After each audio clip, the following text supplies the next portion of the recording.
एक परिवार का सदस्य बनकर आए हैं। हम ना यहाँ किसी नेता की भूमिका में हैं, ना हम किसी राजनीतिक दल की तरफ से हैं, ना हम किसी गठबंधन की तरफ से। जिस दिन हमको ये जानकारी मिली कि हमारे परिवार के लोगों के साथ ऐसी घटना घटी, उस वक्त से हम शायद शब्दों में बयान नहीं कर पाए, पर जितने हम विचलित थे और हमारे मन में यही था कि कैसे हम तुरंत, पटना में थे, बिहार में थे, कल मुजफ्फरपुर में थे, वहाँ पे भी 9 से 15-20 बच्चा डूब के वहाँ पे मर गया।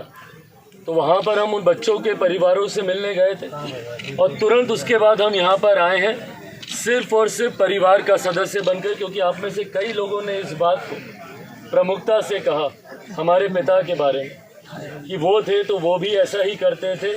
हम भी जैसे ही ये घटना घटी, हम भी उन्हीं का ही अंश है, उन्हीं का ही खून है। हमारे भी मन में सबसे पहले ये आया कि अगर आज हमारे पिता जीवित होते तो सब छोड़ छाड़ कर सबसे पहले यहाँ पहुँचते, और उसी भूमिका में हम यहाँ पर आए। अपने पिता के अधूरे कार्यों को पूरा करना हमारा सपना है, उनकी दी हुई सीख पर चलना हमारा सपना है। इस बात को हम नहीं भूले हैं, ये समाज नहीं भूला कि जब जब ज़रूरत पड़ी है इस समाज को, या जब जब पासी समाज के साथ अन्याय हुआ है, सबसे पहले हमारे नेता, हमारे पिता आदरणीय रामविलास पासवान जी यहाँ पर खड़े हैं। आज जब वो हम लोग के बीच नहीं है, ये एक पुत्र होने के नाते भी मेरी जिम्मेदारी बनती है और इस समाज का प्रतिनिधित्व करने के नाते भी मेरी जिम्मेदारी बनती है कि इस समाज के साथ कहीं कोई अन्याय हो तो उसमें सबसे पहले और बढ़ चढ़कर हम लोग उनके न्याय की लड़ाई लड़ने का हम लोग काम करें। और ये विश्वास आप लोगों को बस यहाँ से दिलाकर जाना चाहता हूँ कि इस भूमिका को पूरी ईमानदारी के साथ और अपने पिता के आशीर्वाद के साथ, कई बार हम लोगों को कई विपरीत धाराओं में जाकर संघर्ष करना पड़ता है, लड़ाई लड़नी पड़ती है, पर संघर्ष करने से, लड़ने से ना मैं कभी डरा हूँ ना कभी डरूंगा। पिछले 2 साल आप सब में से जो भी मेरे जीवन को देख रहा होगा, इन 2 सालों में मेरे साथ क्या क्या नहीं किया गया। अपने ही परिवार से निकाल दिया गया, अपने ही घर से मेरा सामान सड़क पर फेंक दिया गया, मेरी ही पार्टी से मुझे निकाल कर बाहर फेंक दिया गया। उसके बावजूद भी ना मैं डरा ना मैं रुका। रामविलास पासवान का खून है मेरी रगों में, डरना मैंने सीखा नहीं है और समझौते करना मेरी फितरत में नहीं है। आज भी जिस विषय को लेकर यहाँ आप लोगों के बीच इस दुर्भाग्यपूर्ण परिस्थिति में आज आना हुआ, जो लोग गए उनको तो हम में से कोई वापस नहीं ला सकता। उनकी आत्मा को शांति मिले, बस यही कामना हम लोग कर सकते हैं। पर सही मायनों में उनको श्रद्धांजलि तभी हम लोग दे पाएंगे जब उनके परिवार को न्याय मिले, और इस न्याय में पूरी मजबूती से, और इस बात को कहने में मुझे कहीं कोई संकोच नहीं है, आप लोगों से 2 कदम आगे बढ़कर ही आप लोग चिराग पासवान को पाएंगे। मेरे प्रयासों में कहीं आपको कमी नहीं मिलेगी। यकीनन एक ऐसी परिस्थिति है जो हम सबके लिए कठिन है, पर इसमें सीएम से बात करनी हो, स्थानीय प्रशासन से निरंतरता में बातचीत कर उन पर दबाव डालकर हर वो संभव प्रयास मेरे द्वारा किया जाएगा ताकि इस परिवार को न्याय मिले। और वो सिर्फ आर्थिक न्याय ही नहीं, वो सामाजिक न्याय की भी लड़ाई है। जिस तरीके से आप सब लोगों ने बताया कि गाहे बगाहे रह रहकर इस समाज के साथ ये उत्पीड़न होता जा रहा है, अलग अलग जिलों में ऐसी घटनाएं हो रही, उसका भी कैसे स्थायी समाधान निकले, इस विषय को लेकर भी राज्य सरकार और प्रशासन के साथ एक गंभीर चर्चा ना सिर्फ लिखित रूप में बल्कि मौखिक तौर पर हम सब लोग बैठकर करेंगे। ज़रूरत पड़ेगी तो एक प्रतिनिधि मंडल हम लोग सब मिलकर जाएंगे और मुख्यमंत्री के साथ बैठकर तमाम इन घटी हुई घटनाओं की जानकारी उनके संज्ञान में देंगे और ये विश्वास उनसे लेंगे कि पासी समाज भी उन हक अधिकारों की लड़ाई लड़ना जानता है जो हमारे हैं, और अगर वो हक अधिकार अगर हम लोग को नहीं मिले तो उन हक अधिकारों को छीनना भी इस समाज को आता है। हमारे नेता आदरणीय रामविलास पासवान जी ने अपने हक अधिकारों के लिए हर संभव लड़ाई लड़ी और वो किसी भी स्तर पर जाने में वो घबराए नहीं। अभी आप उदाहरण दे रहे थे संजय गांधी जी को, किस तरीके से लोकसभा में वो ललकारे थे कि जहां फरियाना है हमसे फरियाए। तो उन्हीं का खून है हम लोग की भी रगों में, तो वो लड़ाई हम लोग लड़ेंगे। पर आज मैं जिस उद्देश्य के साथ आया हूँ, मुझे सिखाया गया है, हमारे संस्कारों में कहा जाता है कि दुख बांटने से कम होता है। आज माँ का दर्द कोई नहीं जान सकता। आज इनके साथ जो घटना घटी मेरे लिए समान है। आज इन्होंने जब अपना सब कुछ खो दिया, उसके बाद भी किस हिम्मत से इन्होंने अपनी बातों को रखा, ये दिखाता है कि न्याय के लिए ये आज भी उतनी ही मजबूती से खड़ी। आज सिर्फ इनका दर्द बांटने, परिवार में अपने भाइयों के साथ खड़ा होने में यहाँ पर आया हूँ, पर साथ में ये वादा विश्वास दिलाकर जाता हूँ कि यहाँ से जाने के बाद भी निरंतरता में आज कहीं ना कहीं भाई जैसे ही घटना घटी और कितने लोग आए यहाँ आने का काम किया ना, ये सिर्फ इसीलिए ताकि आप लोगों को विश्वास रहे। कहने को हम बोल सकते थे कि हम भाई बात कर रहे हैं, हम बात भी करते, सब करते, पर यहाँ आने का मकसद सिर्फ यही कि जो रामविलास पासवान जी करते थे उनसे 2 कदम बढ़कर ही आप चिराग पासवान को पाएंगे।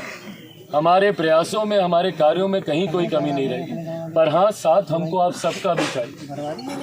इस लड़ाई में सबका हमको साथ चाहिए। आपके साथ रहेगा तो हम भी मजबूती से आगे बढ़ेंगे और अपनी हक को हम लोग पाएंगे। बस साथ दीजिएगा, एक बार मौका दीजिए। मौका कार्रवाई आप लोगों के माध्यम से। सर इसमें जो इस सबको मुआवजा मिलना था, जो मिलना था वो सर इसके खाते में भेज दिया गया। नहीं सर, कुछ नहीं, आज 1 रुपया भी खाते में पैसा नहीं है। अच्छा डीएम साहब, हम यहीं पे बैठे हुए हैं, परिवार के सब लोग हैं यहाँ पे, पासी समाज के सब लोग हैं यहाँ पे, तो इनसे जानकारी लेने के बाद ही हम आपको फ़ोन कर रहे हैं। तो इनका कहना ये है कि जो बातें आपके माध्यम से कही गई थी अभी तक वो बातें नहीं हुई हैं। मुआवजे के तौर पर फिलहाल इन लोगों को कुछ नहीं मिला। संडे है, कल हम लोगों ने बैंक में PSMS चेक खाते में सीधा करना है।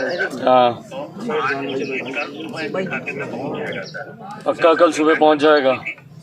बिल्कुल सर, कल सुबह खाते में चेक कर लेंगे, हाँ खाते में पहुँच जाएगा। हाँ, ये तो SC/ST वाला मुआवजा हो गया। और जूता उता देखा था यही में चुप रही, चुप रही। 1000 रुपए पेंशन एक विधवा पेंशन के अंतर्गत वो मिलना शुरू हो जाएगा सर, और एक वृद्धावस्था पेंशन के अंदर इनकी माता जी को मिलना शुरू हो जाएगा सर। इस महीने से वो लोग को आ जाएगा। तीसरा सर, इन लोगों की जो शर्त की डिमांड की गई थी, तो हमने इनसे कहा है कि ये शर्त की अपनी फाइल वो अप्लाई कर दें, ठीक है, तो ये हम इनको तत्काल जारी कर देंगे। कौन सी डिमांड? ठीक है, शस्त्र के लिए उन्होंने कहा था सर, सुरक्षा के लिए ठीक है, शस्त्र चाहिए, आर्म्स के लिए। हाँ ठीक है। कल भी सर हमारी CM ऑफिस में बात हुई थी, और एक इनकी डिमांड थी कि इनको मुख्यमंत्री सहायता कोष से धनराशि दी जाए, तो वो अपने पत्र में वहाँ पर भेज दिया है। और एक इनका वो था सर कि सरकारी नौकरी दी जाए, तो सर मेरे स्तर से संभव नहीं होगी सर, CM सर को ही देना पड़ेगा। आपके माध्यम से CM साहब के पास चला गया ये विषय? वो चला गया बहुत ज्यादा ऊपर से। और आज का जारी किया। ठीक है, तो CM साहब से भी हम बात करेंगे इस विषय को लेकर, पर आपके माध्यम से यहाँ से जा चुके हैं उनके पास, है ना? जा चुका है सर, ठीक है, जमीन वाली बात कर, ठीक है। हाँ, पट्टे की जमीन। हाँ। और ये जो पट्टे की ज़मीन का जो यहाँ पे विवाद चल रहा है, उस पे आप लोग क्या, उसका क्या स्थायी समाधान? हाँ, स्थायी समाधान के लिए सर वहाँ पे एक डिटेल हमें प्रोवाइड कर चुकी है, मैंने कमेटी बना रखी है। तो वहाँ पे क्या है कि सर अभी क्योंकि माहौल ऐसा है तो पूरी वास्ते को टोटल 53 बीघे की जमीन है सर। हाँ ठीक बोल रहे हैं, हाँ बोलिए। तो वो पैरवाई सर 2-3 दिन बाद ही हो पाएगी जब वहाँ पे माहौल थोड़ा सा शांत रहेगा। तो बाकी मैंने पता कितना दे रहा है वो जहाँ पर काफी है वो इनकी हो रहेगी, ठीक है। भाई इसको जो हमारी सरकारी जमीन है सर, ये उन्होंने कब्जा कर लिया है, और इसकी अभी जो जांच हुई है सर, तो एक तो अभी जनपति के ऊपर पाए गए हैं, उसके खिलाफ भी मैं आज हमारी कितना दे रहे हैं, कितना दे रहे हैं, कितने बीघा, ठीक है, वही नहीं कर सकते एक लाख कर रहे हैं। और जो संपूर्ण इसका जो निराकरण नहीं हो पाएगा जब मौके पर पूरी सही तरीके से कार्रवाई हो जाए एक बार, हम लोग 3-4 दिन तक वो करा लेते हैं। हाँ, तो डीएम साहब हर दूसरे तीसरे दिन हम आपके संपर्क में रहेंगे, हमारा कार्यालय भी रहेगा। आप जो बातें आप हमसे कह रहे हैं बस इसको मेक श्योर कीजिएगा कि ये एग्जीक्यूट हों सारी बातें। सर बिल्कुल सर, मैं पूरी आपको फीडबैक दे दूँगा। एनएससी की कार्रवाई को लेकर क्या है आप लोगों के उसमें अभी क्या सोच है? कप्तान साहब से बात हुई थी, चल रहा है एनएसए का आपको बना दिया है, ठीक है, और एनएसए के तहरीर को लगाएंगे ताकि एनएसए हाँ नहीं इसको करवाइए। हम भी खैर अभी बात करते हैं उसके हिसाब से इनको पट्टा मिलना चाहिए। और बाकी आप अब इसको अपने से बीएम साहब इसको मॉनिटर कीजिए। देखिए स्वाभाविक है, आक्रोश है, एक परिवार के 3 लोगों की इस तरीके से हत्या सुबह सुबह और एक गर्भवती महिला, तो आक्रोश है यहाँ पे बहुत ज़्यादा और इस पर तुरंत इस पर कार्रवाई होनी चाहिए। पीड़ित परिवार को कम से कम न्याय मिले, ये उम्मीद आपसे रखी जा रही है। हम सीएम साहब से भी हम इस विषय पर हम बात करते हैं, ठीक है, पर आप अपनी भूमिका आप इसको ईमानदारी से निष्पक्ष तरीके से ज़रूर निभाइए। ये सर एक मिनट काटेंगे, ये रोड पे जमीन इनकी मिलना चाहिए क्योंकि ये उसमें उतार नहीं लगा, जबरदस्ती एससी के नाम पे इनको इधर टोका गया है। इनकी ज़मीन का भी देखिएगा, ये जो रोड पे जो इनकी ज़मीन है ना, उसको आप खुद पर्सनली आके देखिएगा। तरफ नहीं लगा इसमें,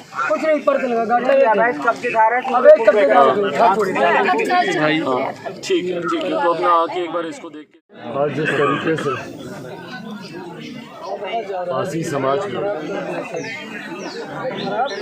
एक जघन्य अपराध हुआ है और इसको मैं जघन्य इसलिए बुला रहा हूँ कि जहाँ एक बुजुर्ग और एक युवक की तो हत्या की ही गई, पर साथ ही में एक गर्भवती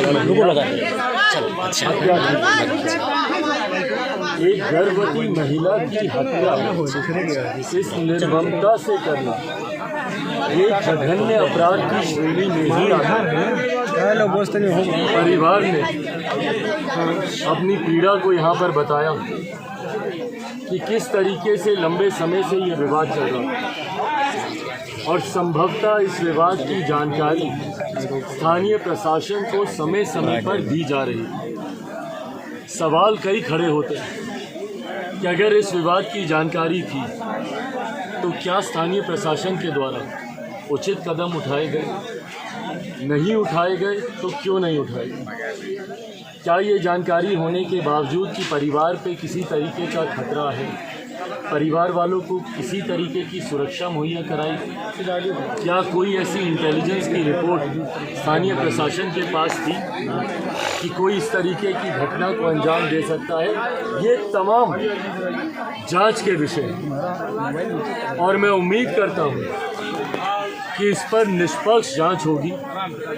आज स्थानीय लोगों से जानकारी लेने के बाद और पीड़ित परिवार से मुलाकात करने के बाद मैं लिखित रूप में भी और मौखिक तौर पर भी उत्तर प्रदेश के माननीय मुख्यमंत्री जी से बात करूंगा, उनके संज्ञान में भी वास्तु स्थिति देने का काम करूंगा और ये उम्मीद रखूंगा कि इस पे निष्पक्ष जांच हो और जो भी कोई दोषी हो स्पीडी ट्रायल के माध्यम से सख्त से सख्त सजा उस दोषी को मिलनी चाहिए। सख्त से सख्त सजा इसलिए क्योंकि आपने एक गर्भवती महिला की आपने हत्या की, उसके गर्भ में पल रहे उस बच्चे का क्या कसूर था जो इस दुनिया में भी अभी नहीं आया था और इस दुनिया की संभवतः कुरीतियों को वो जानता भी नहीं।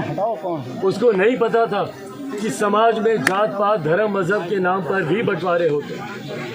उस बच्चे की आपने हत्या की है, इसके लिए कड़ी से कड़ी सजा और संभवतः फांसी से कम की सजा और ये प्रेसिडेंट सेट करने की जरूरत है। आज अगर इस घटना को हल्के में जाने दिया और दोषियों पे कार्रवाई नहीं हुई और मैं किसी दोषी को, कोई भी दोषी हर उस व्यक्ति को, क्योंकि परिवार ने लगभग 8 लोगों के नाम एफआईआर में दर्ज किया और स्थानीय प्रशासन के द्वारा मात्र 2 लोगों की अभी तक गिरफ्तारी हुई।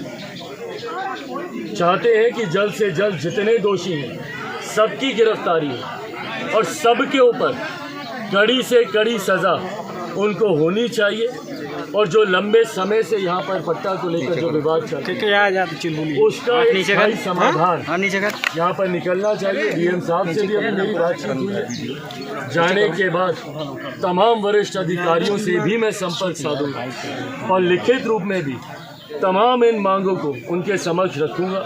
मुझे जानकारी दी गई कि अभी अस्थायी रूप से यहाँ पर एक चौकी की व्यवस्था की गई है। मैं चाहूँगा क्योंकि ये सेंसिटिव परिस्थिति है, उस अस्थायी चौकी को यहाँ पे परमानेंट किया जाए ताकि भविष्य में कोई ऐसी घटना, क्योंकि लंबे समय से ये विवाद चल रहा है और इसके बाद भी संभवतः एक समय लगेगा इस विवाद को पूर्णतः शांत होने में। ऐसे में कोई और बड़ी घटना ना घटे। अमर उजाला अब आपके टीवी पर भी। अपने स्मार्ट टीवी पर YouTube पर सर्च करें अमर उजाला, चैनल सब्सक्राइब करें और देखें ताज़ा खबरें, वो भी HD क्वालिटी में। और हाँ, बेल आइकन दबाना ना भूलें ताकि हर खबर हो आपके घर। अमर उजाला, निष्पक्ष, निर्भीक, निरंतर।